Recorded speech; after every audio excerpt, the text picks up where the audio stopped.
Salut à tous, je voulais vous faire une petite vidéo qui parle de la vie après la mort, de, de l'éternité de la vie, enfin le fait que la vie ne s'arrête pas à la mort du corps physique et les gens qui, on va dire, qui n'y croient pas ont tendance à dire que tout ça c'est des conneries, c'est du fantasme, ça correspond à rien. Et comme l'a dit Stéphane Alix, qui a étudié le sujet pendant des dizaines d'années, et ben, il dit que n'importe qui aurait fait la même recherche serait arrivé au même résultat que lui, et que effectivement la vie ne s'arrête jamais, quoi. Et donc sur quoi on peut s'appuyer aujourd'hui pour dire ça, tout simplement, que la vie ne s'arrête pas, que la mort c'est juste un changement d'état.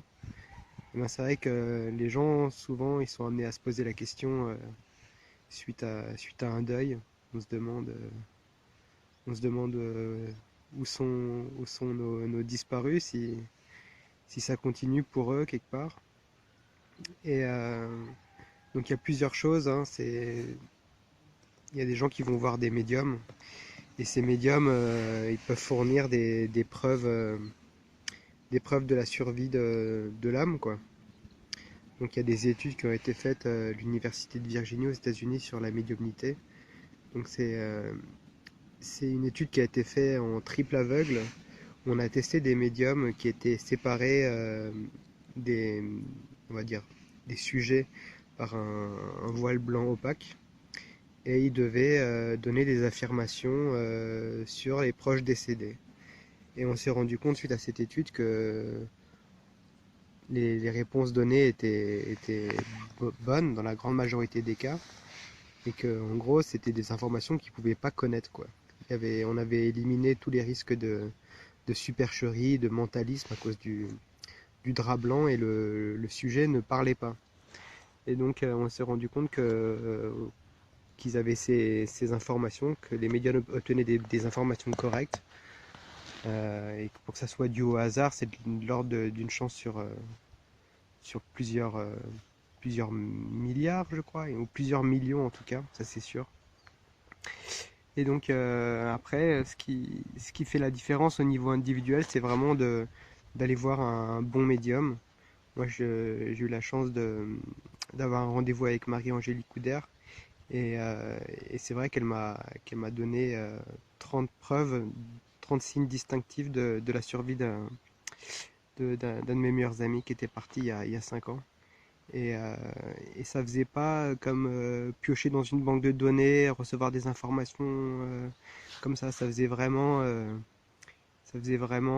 comme une communication, quoi, avec l'esprit de mon ami qui réagissait à ce que je disais, ça faisait vraiment communication, quoi. Donc, euh, donc c'est vraiment quelque chose, je dis pas qu'il faut le faire, mais que pour les gens qui veulent se convaincre, voilà, il faut choisir bien son médium, parce qu'il y a sûrement voilà, il y a des charlatans aussi, il y a des gens qui ont une médiumnité qui est, on va dire, partielle, qui n'est pas très développée, et donc qui peuvent se tromper. Mais voilà, il y a une dizaine de médiums que je connais en France qui sont vraiment très bons, quoi. Et là, vous aurez plus de doutes, ou si vous y croyez pas, peut-être que vous commencerez à avoir des doutes. Donc ça, c'est la médiumnité. Vous pouvez voir sur YouTube des conférences en ligne, enfin des conférences de médiums qui sont assez troublantes, voilà, où les informations rapportées, les signes distinctifs sont vraiment là. Il y a les vidéos de Bruno, un nouveau message. Voilà, donc ça c'est pour la médiumnité. Après, il y a un autre sujet aussi c'est le voyage astral, ou la sortie hors du corps. Euh, donc il y a pas mal d'écrivains qui ont écrit sur le sujet, qui ont raconté des choses incroyables par ce vécu-là. Et ça fait aussi partie d'un protocole d'expérimentation à Genève, en Suisse, et l'équipe du docteur Détiolaz. Donc ils ont testé un sujet qui s'appelle Nicolas Fraise, vous pouvez voir les vidéos aussi, qui arrive à se décorporer, c'est-à-dire que sa conscience sort hors de son corps. Et, euh, et puis là, donc le dispositif, c'était aussi voilà, en double aveugle, c'est-à-dire que le sujet est dans une pièce fermée à clé, et il doit projeter sa conscience dans la salle annexe, qui est aussi fermée à clé, où il est projeté aléatoirement sur un écran des images. Et après, en revenant dans son corps, il doit retrouver les bonnes images à travers une banque d'images. Je sais plus exactement. Tout ça, c'est écrit dans le livre. Ce que je disais, petit coup de fil de Pôle Emploi. Donc c'était par rapport à voilà, Nicolas Fraise et Sylvie Détiolas. Donc ils devaient se projeter dans la salle annexe et après euh, retrouver les images qu'il avait vues, qui étaient projetées aléatoirement, et retrouver les images parmi une banque de données. Et là, pareil, ils ont fait sous contrôle d'huissier et il a pu rapporter les bonnes images dans 100% des cas. Alors des fois, il arrivait effectivement pas à sortir de son corps et aller dans la salle annexe, mais quand il y arrivait, il a rapporté dans 100% des cas la bonne image. Et pareil, les statistiques pour que ça soit dû au hasard ou à ce genre de choses, c'était de l'ordre de plusieurs millions, une chance sur plusieurs millions. Donc voilà, c'est pour montrer qu'il y a de l'objectivité qui est presque mesurable dans la médiumnité et dans le voyage astral. Et il y a aussi la transcommunication instrumentale, donc qui ramène de l'objectivité, c'est enregistrer la voix des défunts sur des bandes magnétiques ou sur des magnétos, quoi. Et donc ça, je suis moins au courant, mais je sais que c'est un phénomène qui existe et que quand il y a des réponses cohérentes à des questions, on peut difficilement inclure le hasard, que le fait que des voix répondent à ces questions euh, de façon audible et juste, et ben, ça soit lié à des hasards de bandes magnétiques qui diraient comme par hasard les mots qu'on attend. Donc voilà, dans le même style, il y a aussi un peu les gens qui vont dans les maisons, qui vont dans les maisons hantées et voilà, qui sont en contact avec des esprits, où il y a carrément des déplacements d'objets, ce genre de choses, voilà, ce qu'on appelle les tables tournantes, tout ça, vraiment une réalité, quoi. Il y a aussi des livres qui ont été écrits dessus, je pense à Patricia Daré sur les lieux hantés. Donc voilà, quand on additionne tout ça, ça fait quand même beaucoup de choses. Ça fait quand même un événement tangible. Il y a aussi le livre Le Test de Stéphane Alix qui a été écrit sur ce genre de choses, où il a caché des objets dans le cercueil de son père juste avant qu'il soit scellé et personne ne savait, il n'y a que lui qui savait quels objets avaient été placés. Et, euh, et en allant voir des médiums qu'il connaissait, ben, il s'est rendu compte qu'il ressortait les bons objets, quoi, que les médiums ne pouvaient pas le savoir. Alors après, il y a toujours le fait de se dire que les médiums arrivent à lire par télépathie ce que l'autre pense, mais des fois, ils sortent des, des, des, des phrases ils sortent vraiment des informations que même la personne qui vient les consulter ne savait pas.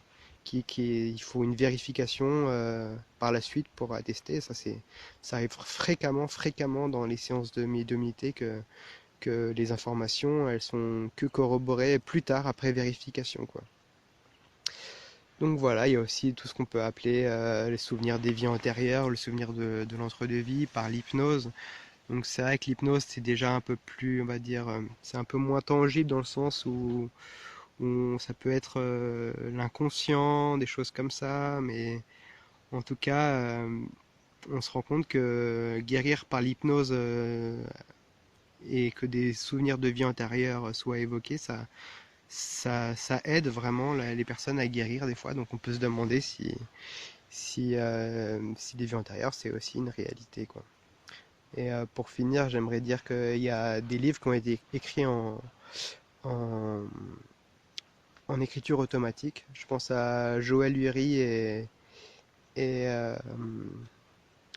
et Chico Xavier, qui ont écrit des livres. Bon, Chico Xavier, il a écrit 485 livres en écriture automatique.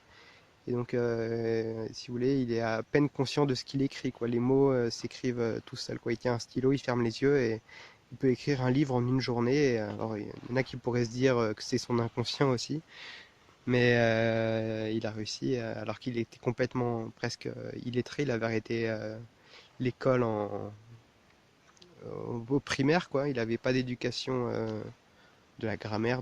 Il a pu imiter les plus grands poètes disparus. Voilà, qui ont été attestés comme ces écrits ont été attestés comme dignes des plus grands poètes disparus, et ils signaient par leur nom sans savoir qui ils étaient. Donc je vous invite à lire la biographie de Chico Xavier, qui est décédé, je crois, juste avant 2000. Et donc Joël Uri, qui dirige l'IFRES, donc qui,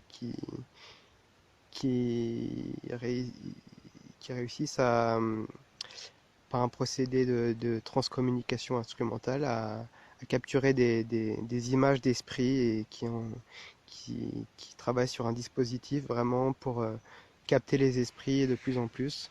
Je vous conseille le très bon reportage de Et si la mort n'existait pas, de Valérie, je ne sais plus son nom de famille, où il y a un passage justement sur l'IFRES. Et voilà, donc tout ça, c'est pour vous dire que c'est un sujet qui est sérieux quand on l'étudie, quoi. Qu'au-delà des on-dit et de tout ça, il y a des éléments tangibles, que, que c'est quelque chose qu'on ne comprend pas encore très bien comment ça marche, mais qui existe. Donc on peut se demander si tout ça est vraiment réel, quoi. Et voilà, je vais arrêter là pour cette vidéo. Je vous conseille aussi les livres de Daniel Meroy et d'Anne Givaudan. Les deux auteurs, vous pouvez lire ce qu'ils ont écrit sur leurs expériences en sortie hors du corps. Voilà, les livres de Chico Xavier, Daniel, je sais pourquoi, de Joël Uri, écrit en écriture automatique. Alors lui, c'est carrément il laisse sa conscience, il n'est pas du tout conscient quand il écrit, il se fait vraiment incorporer par un esprit. Et bah, il a écrit ce livre magnifique, Daniel, je sais pourquoi, où c'est un esprit qui raconte sa vie dans l'au-delà, quoi. Et c'est assez incroyable. Voilà, je vous laisse les amis, prenez soin de vous. Ciao.